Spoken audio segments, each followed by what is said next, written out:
እውነት ለመናገር ጤነኛ ሆኖ ደሃ የመሰለን ነገር እኮ የለም። በቃ ጤና ኖሯችሁ የዕለት ጉርስ የዕለት የምትበሉበት የምትጠጡበት ዕለት ተኝታችሁ እግዚአብሔርን የምታመሰግኑበት ቦታ ካላችሁ አለቀ በቃ። እሱን የመሰለ ሰላም የለም።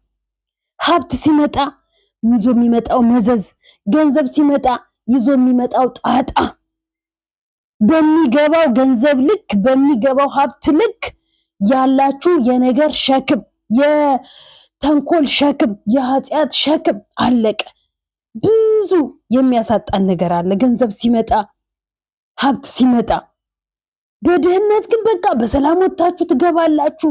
የሚያሳድዳችሁ የለ፣ የሚያሸማቅቃችሁ የለ፣ የሚያስፈራራችሁ የለ። አገኝሻለሁ ሊገርላችሁ በቃ ምንም ሊያደርጋችሁ በመተት የሚያሳድዳችሁ ምንም ነገር ሊያደርጋችሁ የሚችል ሰው የለም በድህነት ሲኖር ማለት ነው። ያ ገንዘብ ያ ሀብት ሲኖር ግን ያ ድሮ የነበረው ማንነት ተቀይሮ ዛሬ ትልቅ ቦታ ላይ ሲደረስ ግን የሚመጣው ምንድን ነው? የሚያሳድዳችሁ ብዛቱ፣ እናንተን ሊገል የሚያሳድድ ብዛቱ፣ እናንተን ወደታች ሊቀብር የሚያሳድድ ብዛቱ፣ እናንተን በቃ ብዙ ነገር ሊያደርጋችሁ የሚያሳድደው ሰውም ነገሩም ብዛቱ። ሰላም የመሰለ ነገር አለ ከድህነት ጋር? ምንም ነገር የለም። እግዚአብሔር ይመስገን።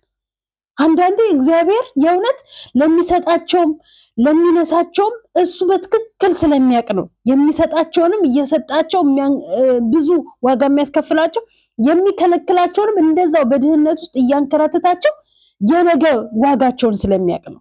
እውነት አንዳንዴ ለምንድን ነው በቃ ብዙዎቹን ስናይ በቃ ማለት አይ ዶንት ኖ ግራ ስለገባኝ ነው። አሁን ናሂንና ውብዬ ዛሬ ያሉበትን ያያችሁ ነው። ናሂ ትላንትና ምንም በሌላቸው ትላንትና ሀገራቸው በነበሩበት ሰዓት ላይ ያላቸው ሰላም፣ ከሰው ጋር ሳቅ ጨዋታ፣ ምንም የሚያሳድዳቸው ነገር አልነበረም። ዛሬ አዲስ አበባ ገብተው የራሳቸው ስራ ስር ይዘው ሲቀየሩ፣ ልጅ ሲመጣ ገንዘብ ሲመጣ ኑሮ ሲቀየር ምናምን የሚያሳድዳቸው ሰው ብዛቱ።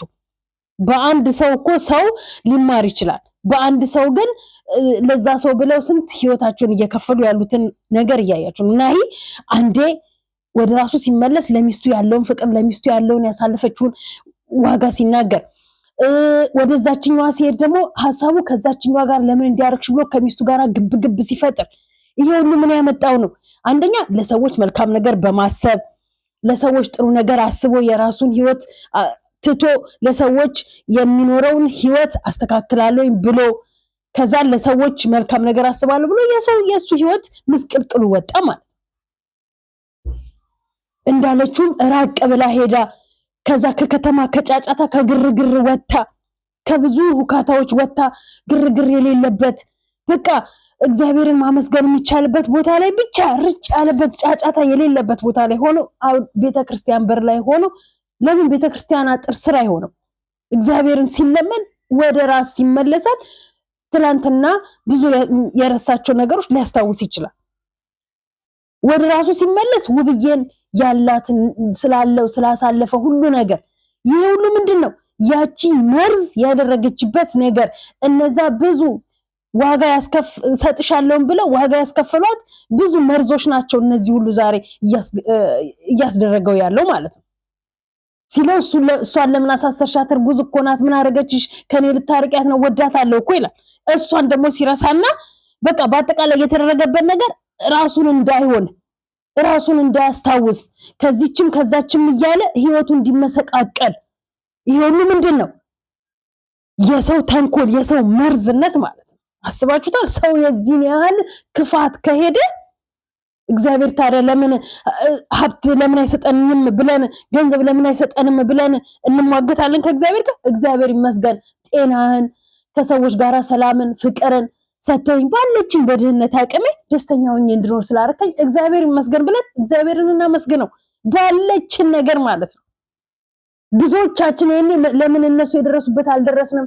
ለምን እነሱ እንደሚሆኑት አንሆንም? እነሱ ያላቸውን ሀብት ለምን አይኖረንም? እነሱ የሚደሰቱን ለምን እኛ እንደሰትም እንላለን። ያለ ምክንያት አለም እኛን እዚህ ቦታ ላይ ቁጭ አድርጎ እነሱን እዛ ደግሞ ቁጭ አድርጎ የሚያሰቃያቸው እኛን ደግሞ እዚህ ጋር ቁጭ አድርጎ ብዙ ዋጋ እንድንከፍል የሚያደርገን ማለት ነው። የሆነ እግዚአብሔር የሆነ ምክንያትና መልስ ስላለው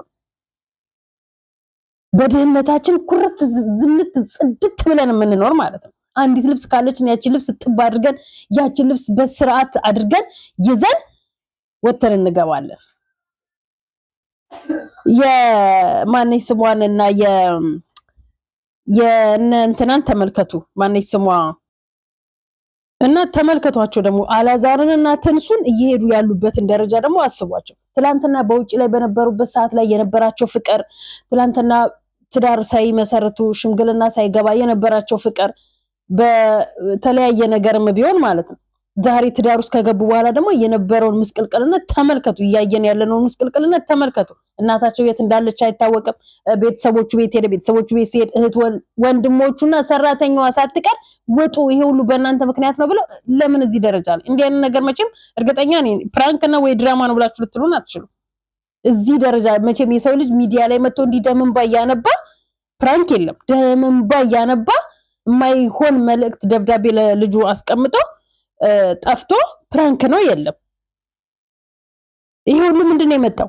በሚሰጠን በምናገኝ ድሮ ማንም በማያቀን ሰዓት እኮ ሰላም ያለው ኑሮ ነው የሚኖሩት። ሰላም ያለው ኑሮ።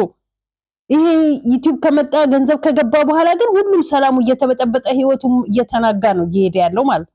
ይሄ ሁሉ ምንድነው? የምንሰራውንና የምናደርገውን ብናቅ ኖሮ እዚህ ደረጃ ላይ ባልደረስን። ለሰዎች የምናስተላልፈውን ለሰዎች የምንሰጠውን መልእክት ለሰዎች የምናደርገውን ነገር ስርዓት ያለው መልክ ያለው አስተማሪ ነገር ቢሆን እዚህ ደረጃ ላይ ባልተደራረሰ ነበር። ገንዘብ ሲገባ አናት ላይ ይወጣል። ወይ ኦኬ ሶሪ ይቅርታ ተጠርቼ ነውና ቃለ ማቀበል ወጣሁኝ እና ይሄ ሁሉ ምንድነው የሚያመጣው?